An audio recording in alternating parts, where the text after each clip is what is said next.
Oh, I tell you what, it's lovely stuff. What's going on, guys? Welcome back to Football Therapy with me, your host, Jan.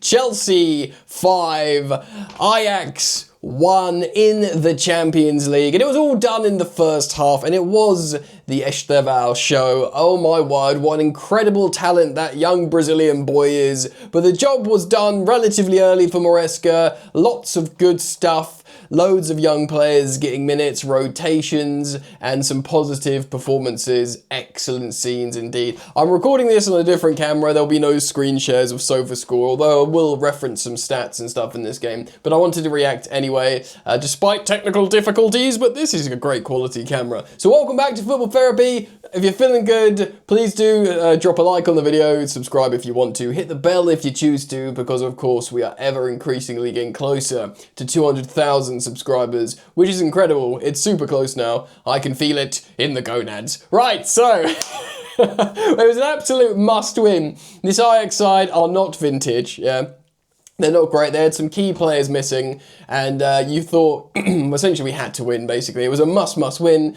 And we did. We took our foot off the gas. I had a little flutter on it, and I thought it was going to come in and I was going to win lots of money, but I realised that we had to win the second half. I didn't actually check it. I could have cashed out loads early doors, but I didn't know we were going to not score a goal in the second half. But heck, I don't care, because Chelsea won 5-1 in the Champions League, and I'm feeling good. I'm going to talk about the lineups, what we learned about players. But yeah, we were heavy favourites to win this, of course, before the red card. But just to let you know how we lined up, the starting lineup was Philip Jorgensen in goal, who had nothing to do the entire game, except look pretty poor on the penalty that Ajax got.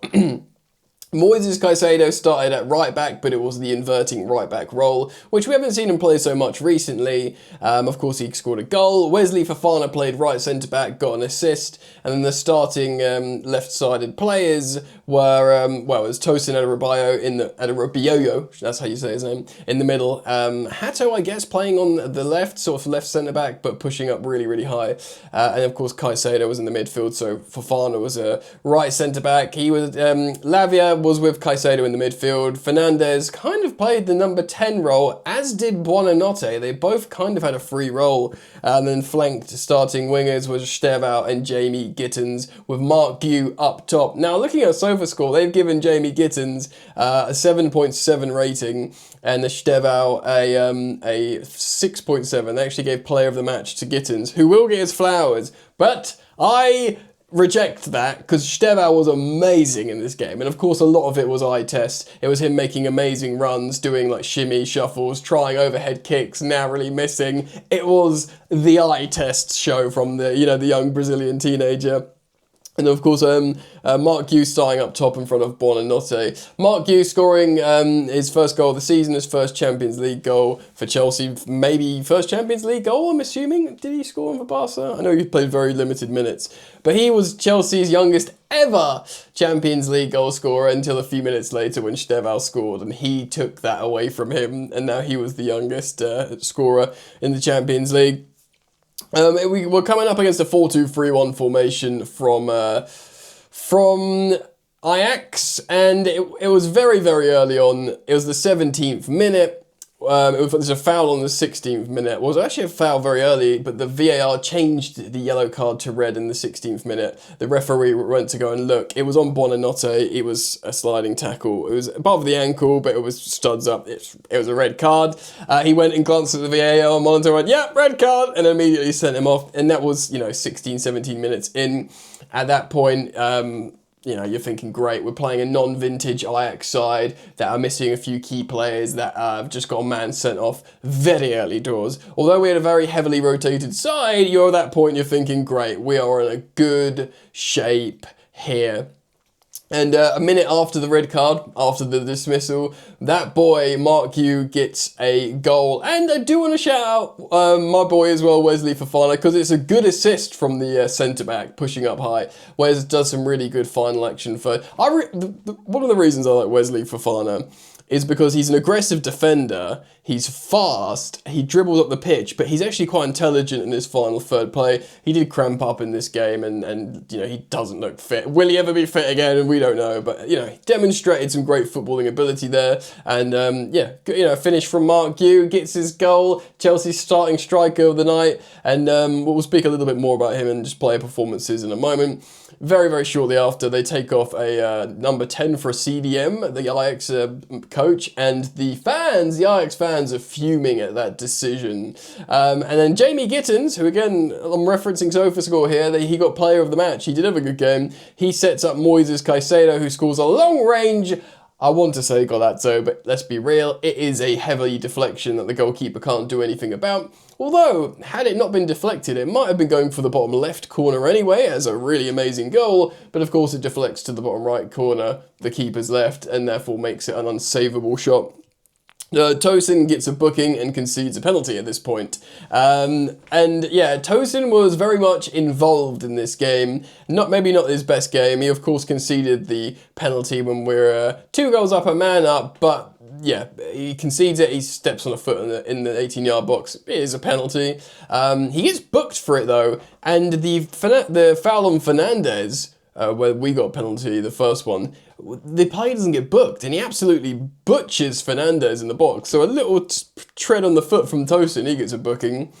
But yeah, at this point, Wout Weghorst converts the penalty. He was massively the villain in this game. He was all action. He'd been, at this point, in fights. He'd had his head smashed open by Tosin accidentally. There's some people thinking maybe Tosin knew what he was doing. Already on a yellow, by the way.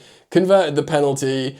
He himself got booked in the stoppage time in the first half. So he was all, you know, rife with narrative. It's not surprising at all that Wout Weghorst got hooked at half time. So yeah, they get one back, but we are a man up and we are better.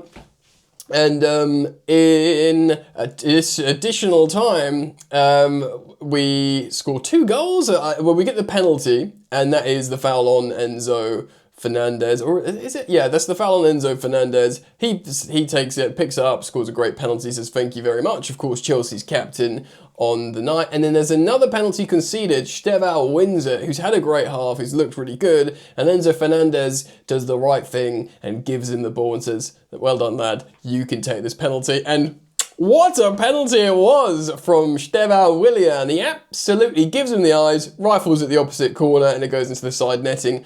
Unsavable. We will wax lyrical more about this kid in just a moment. And that was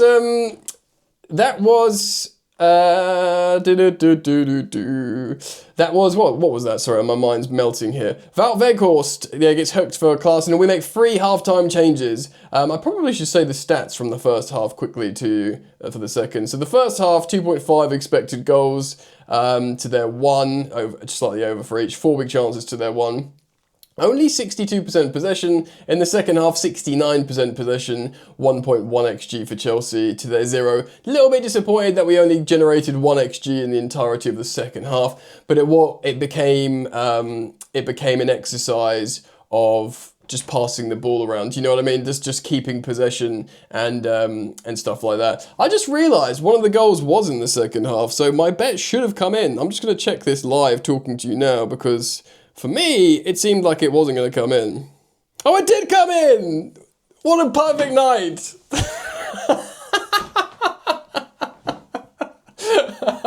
Oh, lovely scenes. Yeah, because the Tyreek George goal was so early in the second half, I forgot it was in the second half. Anyway, back to the top tier analysis from your boy. We're 4-1 up, and there was a penalty. And by the way, Jorgensen was very poor on that Weghorst penalty. Like, goes underneath his flank. He's got to be doing better than that.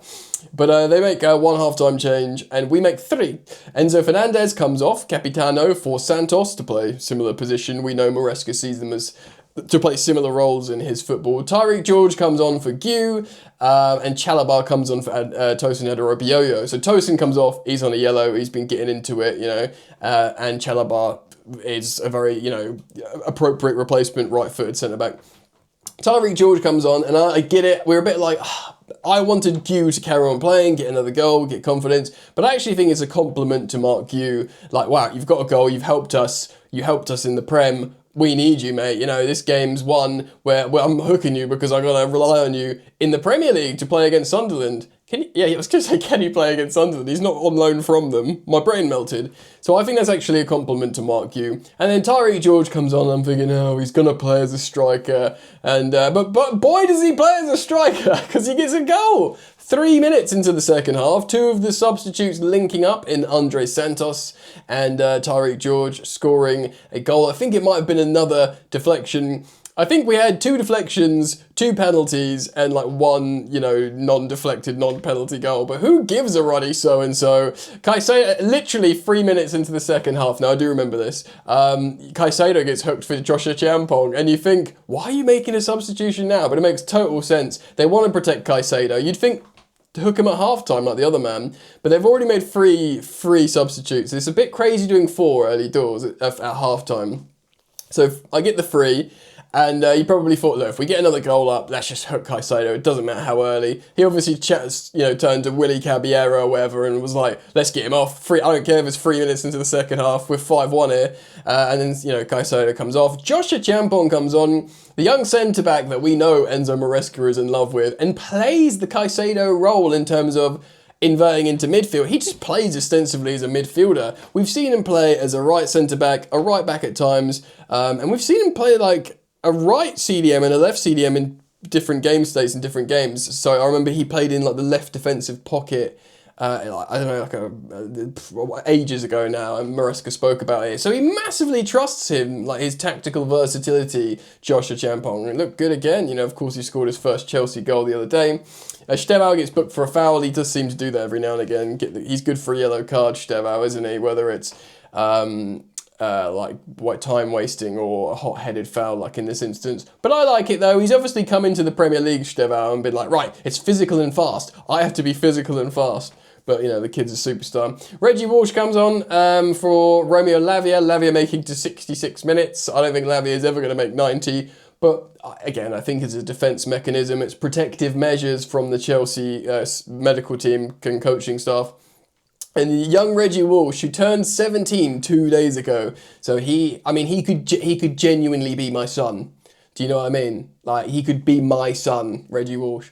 Comes on and, we know Maresca loves him. And yeah, dude, and we see it out. So let's quickly run through some player performances then, because I know everyone will have your opinions, and please do leave them down in the comment section. Jorgensen, I think, obviously didn't have much to do. The one thing he did have to do, he looked pretty poor on the penalty, I must say. Caicedo, great, scored he takes long-range shots, will benefit from the odd deflection. He's the best midfielder in the world. The highest ranked defender out of the 3 starting defenders is Wesley Fofana, probably because he got an assist.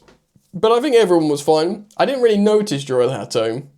That could be both a good and bad thing. Of course, he's playing against his former club. We spent 37 million quid on that boy from Ajax, so they made a lot of money from him. And he does look a good player. He's still 19. Like, the amount of teenagers we played in this game was insane. Tosin, not his best game, but that's kind of fine, whatever. So the midfield, I think Enzo Fernandez was good. He scored a lovely penalty. He showed captaincy, did the right thing to give the penalty to Estêvão.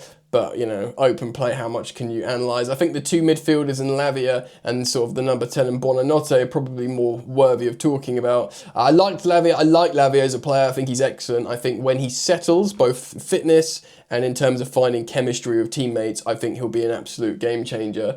He's a really, really good player. We just need to get him settled. Buonanotte, he is this placeholder, isn't he? He does seem like this season's Kiernan Dewsbury Hall. Looks quite tidy in moments, like on the ball, does quite sensible things. And then you sort of notice little moments and then you don't see him. He's not like a, Estêvão or a Cole Palmer or even indeed someone like a Gittens who was really eye-catching in this game. But, he was a sort of functional facilitator in the whole as a number 10 behind the attackers. So, he will be trusted in these games. So, I'm not going to spend time talking about Estêvão. He's amazing. Like I said, he got the goal, but the eye test he really passed. He did really exciting stuff. Stuff that won't necessarily, get him loads of high marks on SofaScore I'm looking at here, but, just trying the overhead kick and it going just wide. And do you know what I mean? Like, we've gone from no players that score overhead kicks to 2 wingers in Estêvão and Garnacho who will try them and actually accurately, you know, put them on target or just wide, which is great. The sensational, superb stuff. So Mark Yu got his goal. He made some excellent runs. You can see he's what we've been missing. And Delap, of course, I did a video this morning on the return of Delap from injury very soon. I think they're going to be so, so important for the likes of João Pedro, who in higher profile games, in the absence of Cole Palmer, will start as the number 10 over someone like Buonanotte, and he will benefit massively from playing with Mark Yu or Delap. I'm really happy he got his goal. He looked happy as Larry. He made really good runs afterwards. He's just a pressing monster, and that's what you need to facilitate the other attackers around you so they get, you know, they play better. And then Jamie Gittens, absolutely, he got a great assist. I said maybe just this morning or yesterday I spoke, Gittens is a player, and I think it was today when did we do the winger comparisons? Was that this morning? My brain's all melting in one mesh of content. Gittens is a player. He's fast, he's technical, he's a good dribbler. And despite not scoring a goal yet for Chelsea, his finishing is good.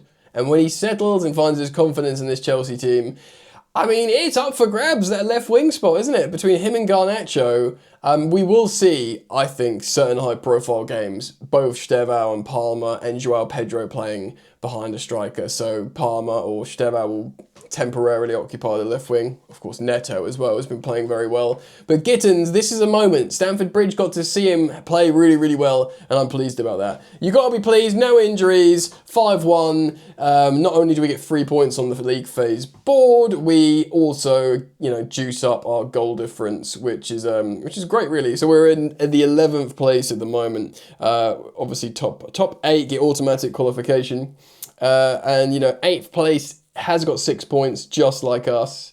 They've just got a slightly better goal difference. Maybe this hasn't been updated yet. I don't know. Still, yeah, we scored loads of goals. We had a lovely time. I suppose we did get 2 down against Bayern and only scored 1 against Benfica. So yeah, it was an important moment actually to juice up the goal difference, and we will have to do that. You know, Karabag, mate, they're also on 6 points. We go away there next. That's going to be a really hard game, bro. Anyway, let me know your thoughts. Thank you as always for liking and subscribing, and I hope to see you back here soon. Peace.